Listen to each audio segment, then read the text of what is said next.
What is up, my brothers and sisters, my agents of respect? It's your boy Trey Johnson back with another episode of the No Disrespect But podcast. Before we get started, make sure you guys like and subscribe to the channel. Always feel free to comment. Just please make sure you keep those comments respectful. And if you're interested in supporting your favorite podcast, yours truly, your boy's Cash App is in the episode description. It's holiday season. Bless me. Appreciate it. Um, Excited to be back in the States. Excited to get some episodes going and move this up a little bit. Um, as I was thinking, I wanted to keep, this episode a little fluid in nature when I was thinking about what topics I wanted to talk about. And so there are a couple, both rooted in not just the experience of this season that I've experienced as a fan and as an administrator, but this weekend as well. Um, and one of the things I kind of wanted to really talk about, really start off, is about a losing culture. You may not have, I mean, some of you guys that are and ladies that listen to this show, you may have never necessarily been athletes or in the locker room. Not everybody's done that, right? But in one way or another, you have experienced being in or around a losing culture and what that looks like, what that feels like. And I wanted to focus on a couple of things that throughout my life and even my career that, I've been a part of a lot more winning cultures than losing. But when you win, you also are able to identify, or one of the reasons why you win as much as you do is because winners have the discernment to root out losing and the habits of losing and get that out of their culture immediately to continue the sustainability of their winning. Um, and sometimes you can maintain it for a long time. Sometimes the toxicity uh, is a little bit overbearing and you lose that and you find yourself in a rut. Um, when I think about losing culture, right? When I think about it in any sense, one of the things is excuses. I think losing cultures, they make excuses. They only point out solution or point out problems and never solutions. Um, and I think that starts with the organization. Let's talk about New Orleans Saints, right? That's a big topic as to this losing culture. A culture that I wouldn't say, even though the Saints were winning championships, I never felt growing up that we were a losing culture. I felt we were a bad team. I think there's a difference. Bad teams, they just don't have the talent pool to be able to compete. Um, they try to scheme it up as best they can. They will give you a really good fight, but at the end of the day, they just don't have enough manpower. And the better team, in my opinion, always wins. And I always felt like growing up, when the Saints lost, it's because they just weren't the better team. I'm sure there were turnovers and penalties and things of that nature, and a lack of discipline in some of those cases. But there weren't many times growing up as a kid that I was like, we should have won that game. But, all these things prevented us from being able to do that. And then you get into the Sean Payton years and you have a level of success. You do win a Super Bowl. Um, you don't win another one after that, but you at least create a culture of winning, of competing. And you have that for, almost 20 years, right? And then Sean Payton retires, leaves, Drew Brees gone, Michael Thomas goes through his injury, so effectively is gone. You just lose a lot of key pieces, right? That were so instrumental to building this culture along the way. And you find yourself now in a losing culture where you had a head coach always talking about we got to clean it up, we got to clean it up, we got to clean it up. Never seen that happen. Always having a general manager, always blaming injuries or blaming the fan base and things of that nature. Um, Lack of accountability on his part, lack of accountability on the coaching part, and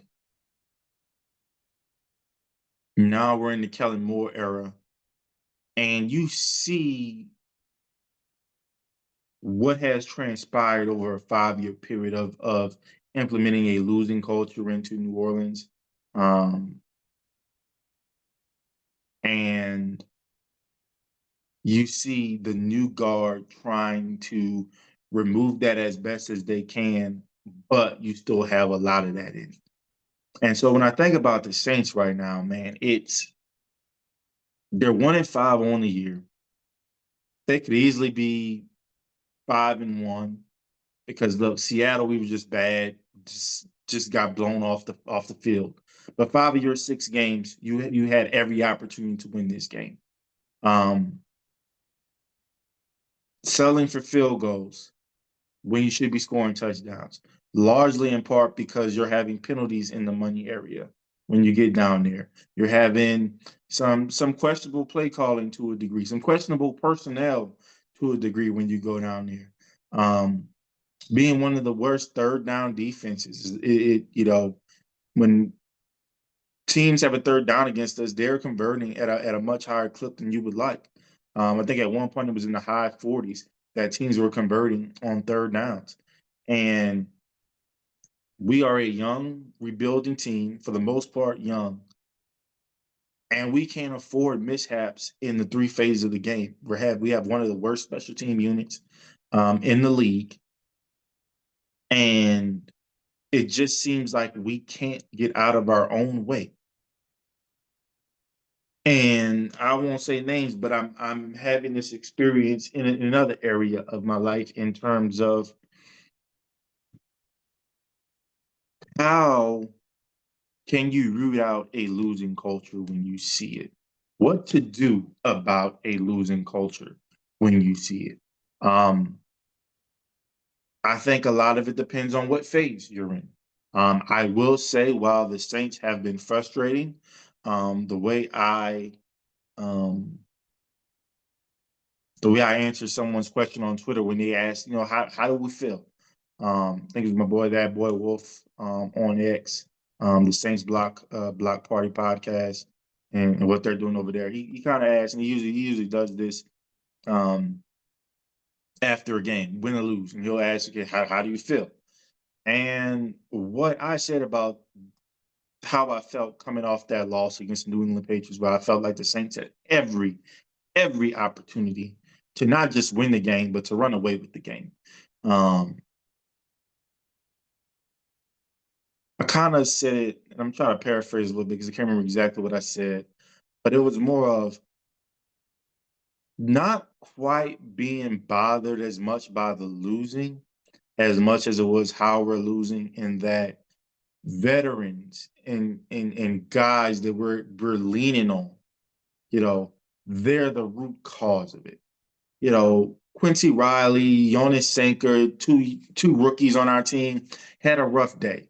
Kool-Aid McKinstry had a rough day. He's a second-year guy, but I consider him to that he should be a little bit better off than he was. But nevertheless, those are young guys that you wanted to see play over some veterans. They're going to have some growing pains, things of that nature, things that you can accept. They are getting their first level of experience as NFL players. And so you're going to have the growing pains, the bumps and bruises that go along with having a young unit. But we need the Pete Warners of the world to play better. We need Demario Davis, even at 36 years old, to be better. We need our pass rush. We need, Chase Young, a guy that we've invested. 17 million a year in, right? He can't be Chase almost sacks young. He has to capitalize on those plays. We need Cam Jordan. You're on the field. We need you producing. Offensively, the starting offensive line, that's a plethora of first round picks. And with an Eric McCoy, who was a second round pick, but you didn't have a first round pick that year. So for us, that was our first round pick. So let's just say we have 5 first rounders on the line. Played relatively well in the pass game, pass protection. I give them that. But we still are not creating the running lanes that we need to be successful in this offense. This offense relies heavily on the run game. Like, unless your name is Justin Herbert or Dak Prescott in year 4, by the way, this isn't supposed to be built upon the arm of the quarterback. That's not how this works in the perfect world of the Kellen Moore system. But more and more, it feels like it's having to be that. And our offensive line has to be able to get a run game going. Like, Kendre Miller is one of the best backs with yards after contact, but he's being contacted as soon as he gets the ball in the backfield. That has to be better. So where if we give him some lanes, we're talking about 5 or 6 yard gains. He's only getting about 3 because he's getting hit 3 yards in the backfield, breaking that tackle, then getting a three-yard gain. So I'm not getting the ROI from my offensive line that we've invested in. Receivers,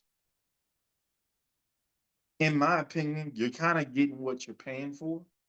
And what I mean by that is, yes, Chris Olave for sure needs to step up. I think he stepped up in certain traits. I still think he is our best wide receiver by far. You saw them diversify his routes a little bit more, but I think that hinders some other guys because um they can't do as much as route runners. But you just got to do what you got to do, right? And so I think Chris Olave left some meat on the bone. I think there are a bunch of plays that he wants to have back. There's a key third down catch he wants back. There's a touchdown that he missed that he wants back. And that's the difference between wins and losses. We lost by 6 points. And it seems like every single game you're walking away saying, man, like, we just didn't beat ourselves with penalties. If we didn't just have to settle for field goals all the time. If we converted, we're getting in the red zone. Can we get touchdowns instead of field goals? Can we get stops on third down? Can we get to the quarterback? Can we stop with the penalties? Can we win a one-on-one matchup in man-on-man coverage, whether that's on offense or defense? Not to mention the quarterback position, playing okay. I think Spencer Rattler's playing well. Could he be better? Possibly. But here's the thing. Fifth round pick. Fifth round pick. What do you want with that? What is he supposed to look like as a second year guy in his first full year starting as a fifth round pick? What is that supposed to look like to us? What is the expectation?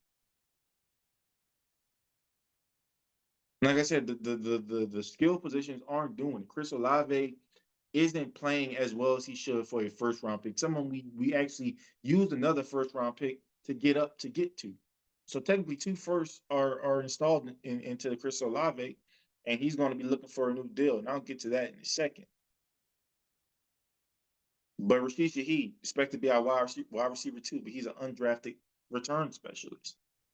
Why is that the role we're bestowing upon him?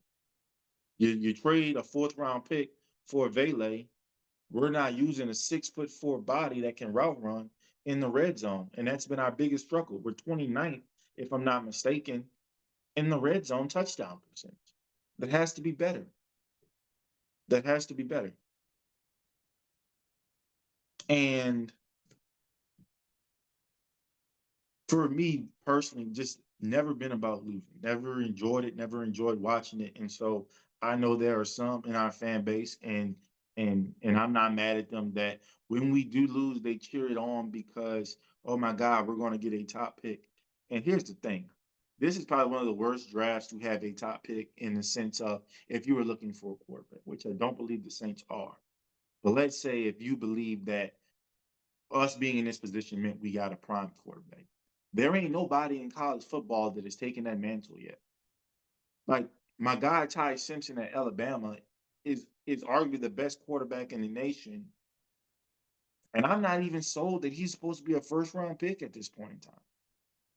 There are some things in his first year as a starter, right? Because he didn't start his first few years at Alabama. This is his first year as a starter that he's still going to have to grow. So let's say, for sake of discussion, the Saints had the number 3 overall pick. They figure they want a quarterback, and it's Ty Simpson, a guy with 1 year of playing experience. Do we think he's going to come out just dialing it up, or will he need a little bit more help from his teammates? And there's going to be a lot of expectations. Like, y'all hear yourselves talk about a 5th-round pick at quarterback, a 2nd-round pick at quarterback, and Tyler Shupp. Imagine what you're going to say about a 1st-round pick that the expectations are justified at that point in time. And so the Saints have to be better. Like, it's not just about the losses, man. It's how are we losing? Are we competitive but also not beating ourselves? And at some point, moral victories aren't enough. But here's the thing: I will give the Saints a little bit of grace because one, they are in year 1 of this, especially under the Kellen Moore era. And I think as we go along into next year and the year after, because I do think it's a 3-year trial run and all, we're going to have to root some of this bad out. You don't have to root some of these players out, whether they get retired, they get traded, they get released, whatever it is. And not necessarily be bare bones, start from scratch, but you got to root out just some of the rot that has seeped in over the past 5 years. But they're in year 1 of this. But I've seen programs that are in year 3, year 4, year 5, and man, they just can't get right. They can't get out of their own way. I mean, penalties, turnovers, um, just finding ways to lose games, and it frustrates people. It does. Even if someone's betting on you to lose, someone is saying, "Hey, this is the year that we're just taking it lightly. We just want to look a little good." But the losses are going to be the losses because they don't think we're that good anyway. Even for that crowd, you start to get frustrated when it's not just losses, but it's losing habits.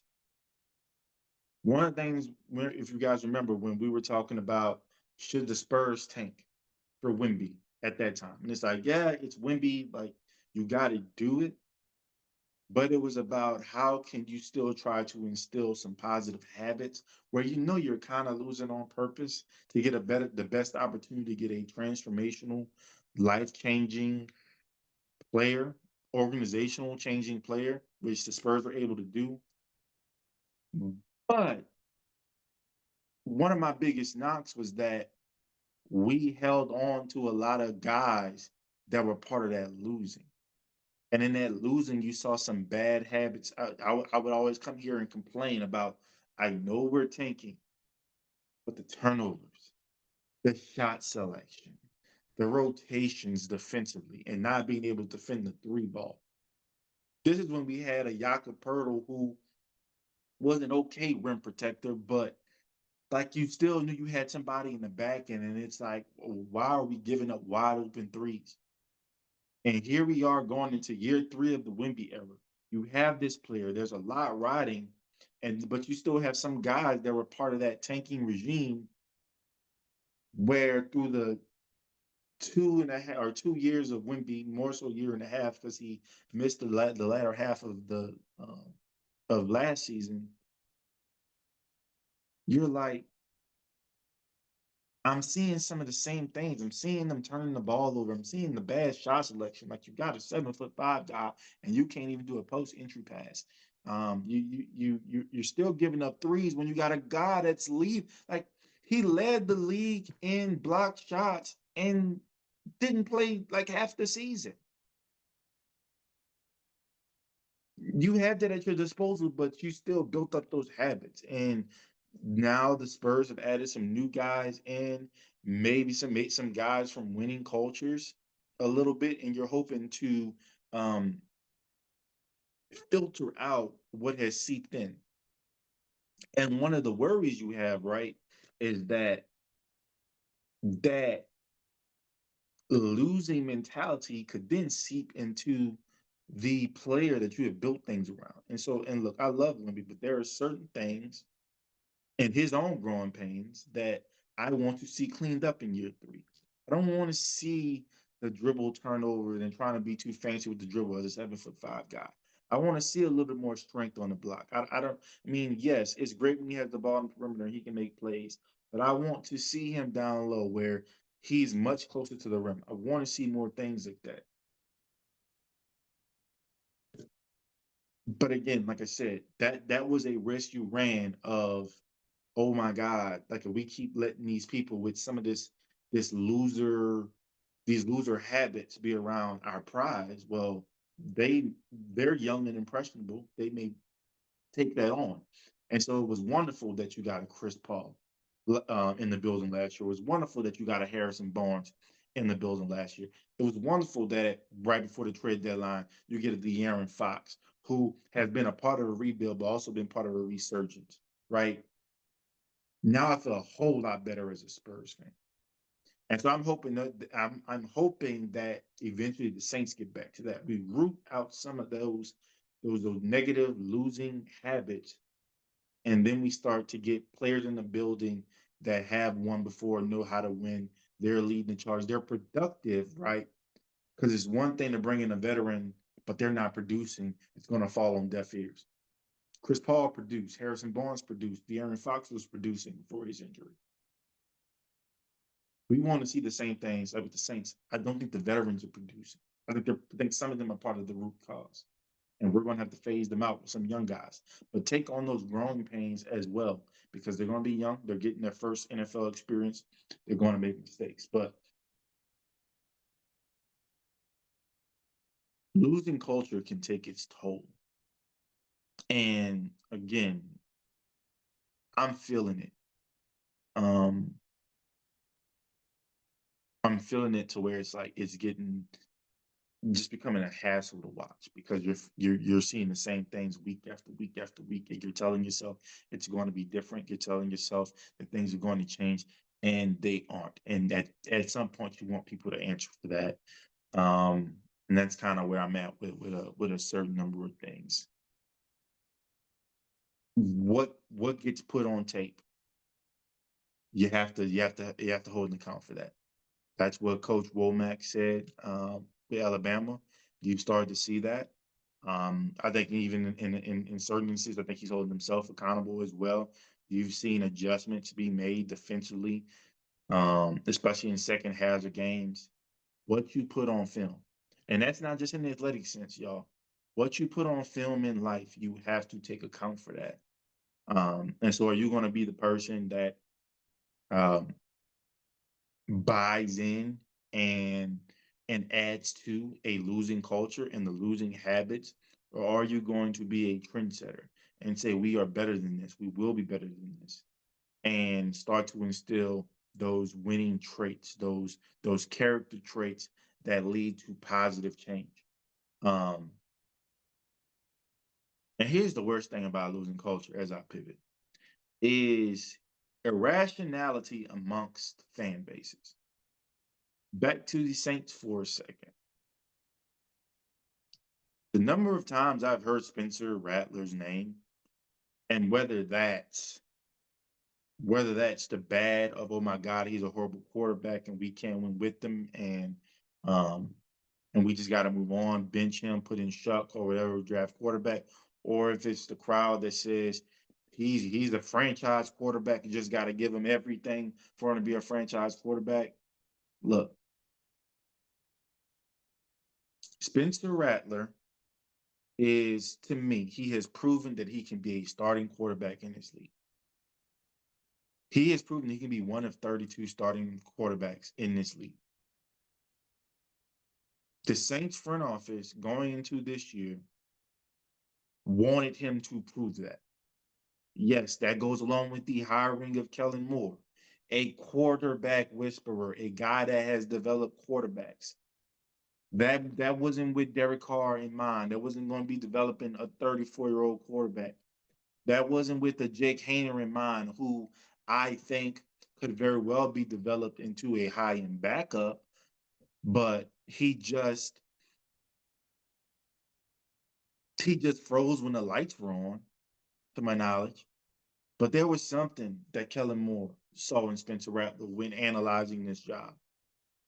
There was something in those conversations about the quarterback position and what that may look like. And they covered all the bases. Hey, are we going Jackson Dart or Jalen Moore at 9? Do you think we can get him at 40? Do you think we can trade back in the first after we get a guy that can help somewhere else at pick number 9? They talked about all the possibilities of what they want to do with the quarterback position, knowing that Derek Carr wasn't in the plans and that Jake Hayner wasn't either. But it was something about that kid from Arizona that played at Oklahoma, that played at South Carolina, that came in and had a level of moxie about himself as a rookie quarterback.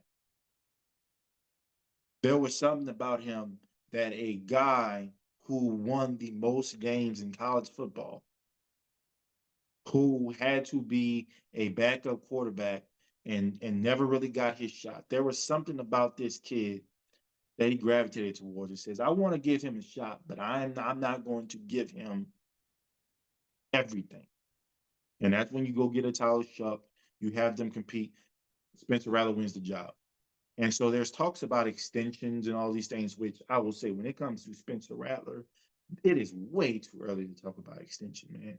Like, we don't even have to talk about that till 2027 at best, and we're in 2025. So he's shown me, you know, he's good enough to, um, you know, get me past this year, maybe the guy next year, and then I go from there. Then it's the true evaluation, right? But I saw somebody say, man, I wouldn't pay Spencer Rattler $30 million a year. Do you know how cheap that is in the current landscape? Like, we talk about these monies that's not ours to pay, by the way, but we talk about what a player's worth and what we would and wouldn't pay. And we say that without really going to look at what does the market say? And the market says that if you are one of 32 starting quarterbacks, especially if you were a draft pick of that team, you're going to make some decent money if you're positioning yourself for a second contract. And one of the reasons why I say I think it's too early to even think about Spencer Rattler's market value is because we're so far away from even having to think about his market value.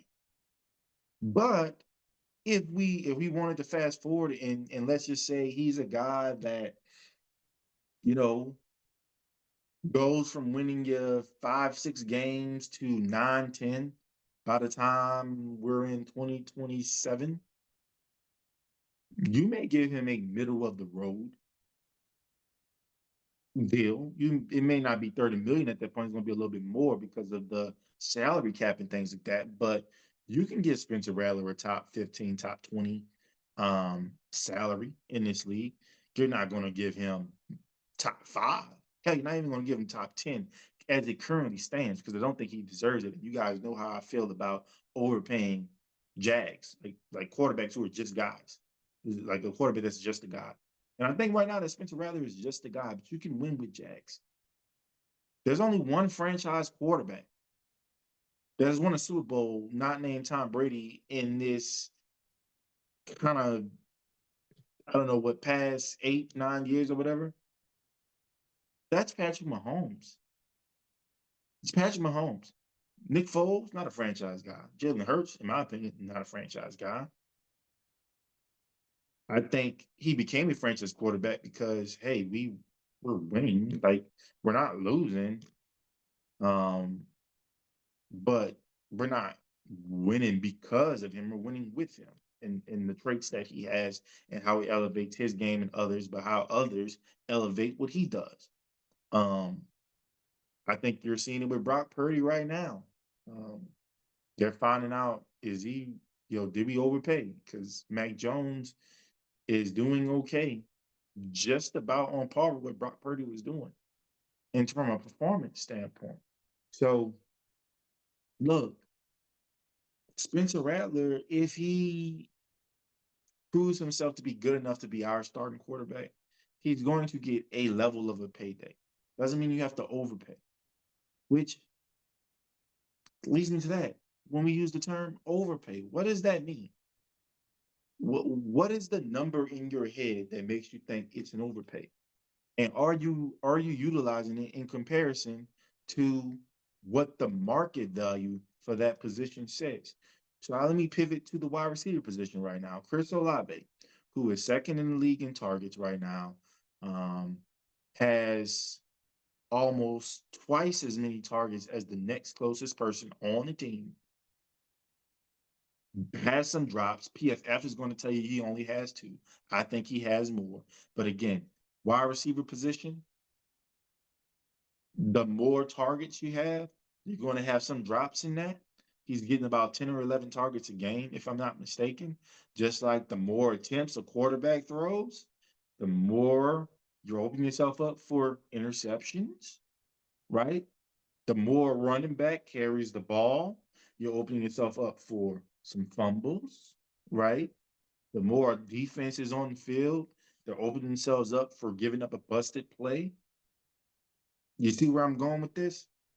All that to say, everybody's like, "Well, I'm not paying Chris. I'm not paying him. He's not a wide receiver one." What is a wide receiver one? What does that mean? What does that mean? Because you have to think within the confines of one league, also the confines of your team. And I just told you, he's almost double the amount of targets to the next nearest person. So for his team, he is wide receiver one, at least for now.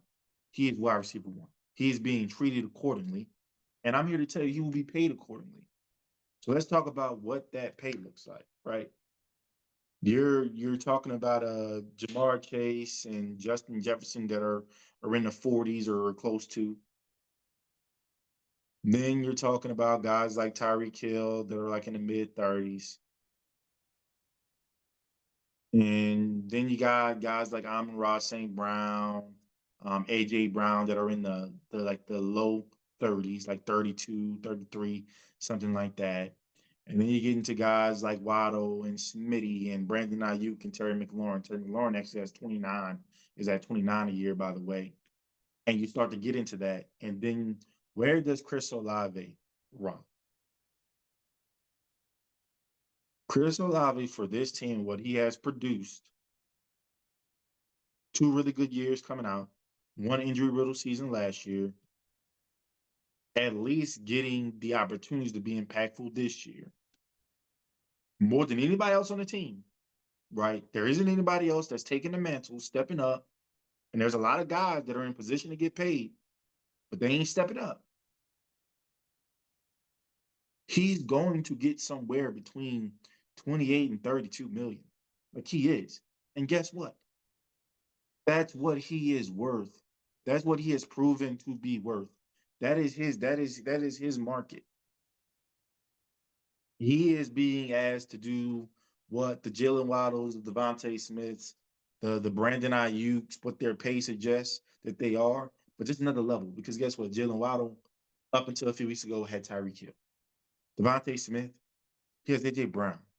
Brandon Ayuk had Deebo Samuel, and he had George Kittle, and he had Christian McCaffrey on the team.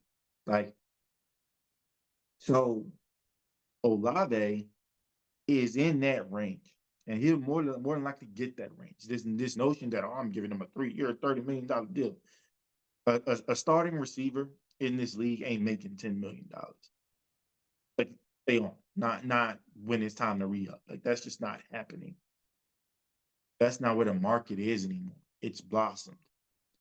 I'm not overpaying Chris Olave, but here's the thing. And by overpay for me, I'm saying I'm not giving you what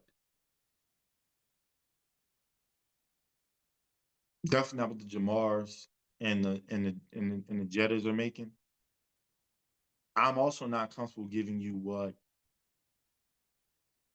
Garrett Wilson is making, or AJ Brown's making. I'm not there yet. Yes, you have that same value for me, but you may not have that level of production as much as they are for their teams. So I'm gonna get you somewhere in the range, but there's a number where I can't go over. And here's the thing: I don't think Chris Olave is wanting to go over some crazy number. I do think he's going to take the short-term deal of a 3-year deal instead of a 4-year deal because that's starting to become the norm. But like, look at what the contract values around the league are before you think that the Saints are overpaying for his services. No, they need his services. Without Chris Olave, this whole trade campaign that's going on, without him, you have nothing. You have nothing at the wide receiver position. And that is bad for development of Spencer Rattler. That is bad for the development of Tyler Shuck. That is bad for, let's say, we drafted Ty Simpson, a Mendoza, Dante Moore. That is bad for them to come onto this roster with not, but somebody that has some level of experience being a top target on the team.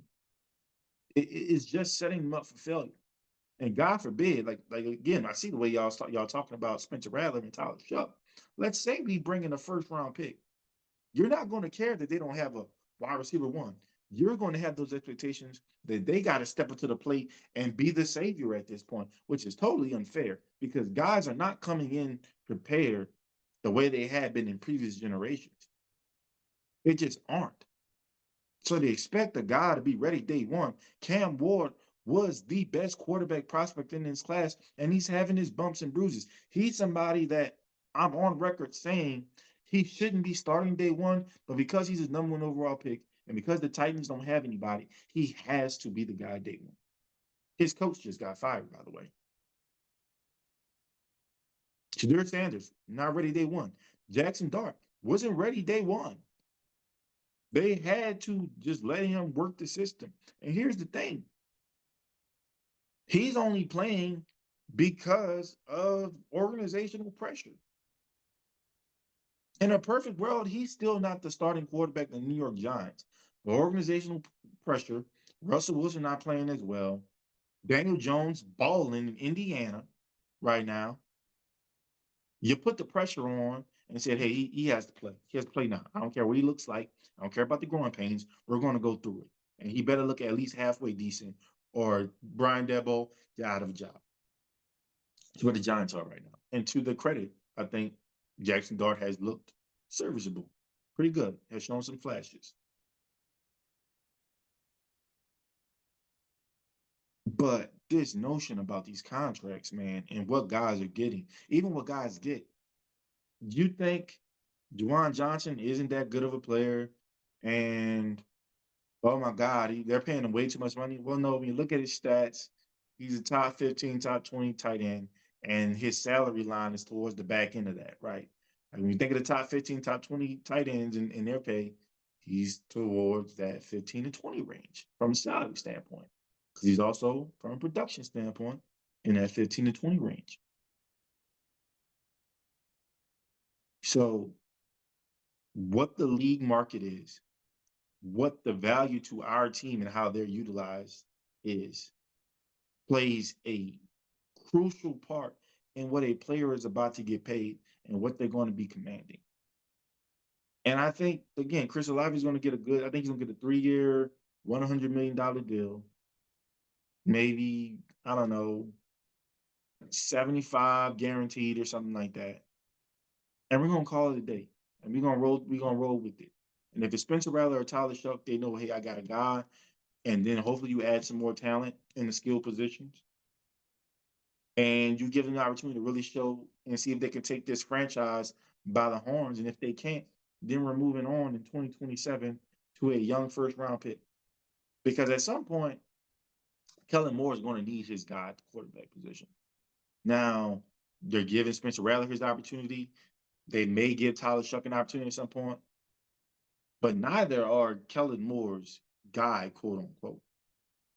So if they don't work out, he's going to get an opportunity to say, hey, before we do anything else, before we add anything else, I want that quarterback first round. We haven't done it since Arch. It's time to change that. It's going to happen in the Kellen Moore era, I think. I do think eventually we will still draft a quarterback in the first round. Really like Spencer Rattler's improvement. I know Tyler Shuck has a live arm, but I'm not sold on him. But hell, I would love to see it. But I today feel like this is a 2-year trial run. 25 season to 26 season, 27 season. We are looking at the DJ Lagways, the Arch Mannings, um,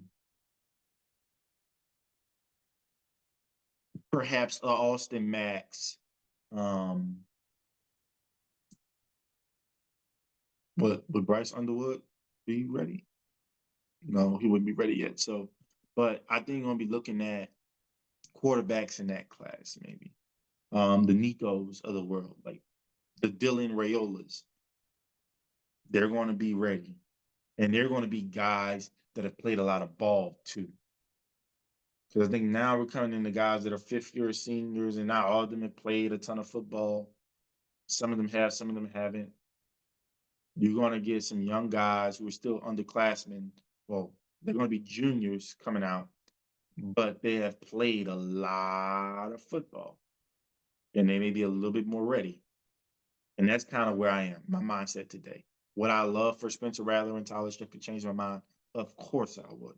I'm a Saints fan first. I don't care about those agendas. If those guys end up taking the franchise quarterback mantle, there won't be anybody happier than I am, right? So, last, all that to say, y'all, when we're thinking about what we aren't going to pay with our money, please take a look at what the market is, what the going rate is, where that player stacks up, not just in production, but expectation for his team, and understand where that salary line will fall. But there's that, man. But this weekend was a tough one for me. I don't know. I feel sick. I just experienced losing at a level I didn't want to lose. I didn't want to experience that, and so it's it's angered me quite a bit. But I'm much more calm now. I think we're good. But I want, especially the Saints, to stop beating themselves. Seattle mollywopped us. They were clear and the better team. I think the Saints still have a lot to play for. I think there's an opportunity to be 4-6 at the deadline. That means you're finishing 3-1 in your next 4 games. I think that's important for this team's direction. I definitely think it's important for the direction of the quarterback position. If Spencer Rattler is 4-6 at the deadline, I think he's getting the rest of the year. I think if we have 3 wins or less by the bye, I think Tyler Shuck is getting the rest of the way because you're going to have to see him. That's even if Spencer Rattler is playing okay or well. That's just how I'm feeling. Um, and by the way, Lante Taylor extension coming. Chris Olave extension will be here by the summer. I think you're going to hear a Pete Werner trade, and I think you're going to get a Rashid Shaheed trade. That's kind of where I am on the matter. Anyways, if there's anything I said that offended anyone, it's a good thing, right? It's an opportunity for me to learn. It's an opportunity for you to teach me. All I ask is that you keep it respectful. Peace.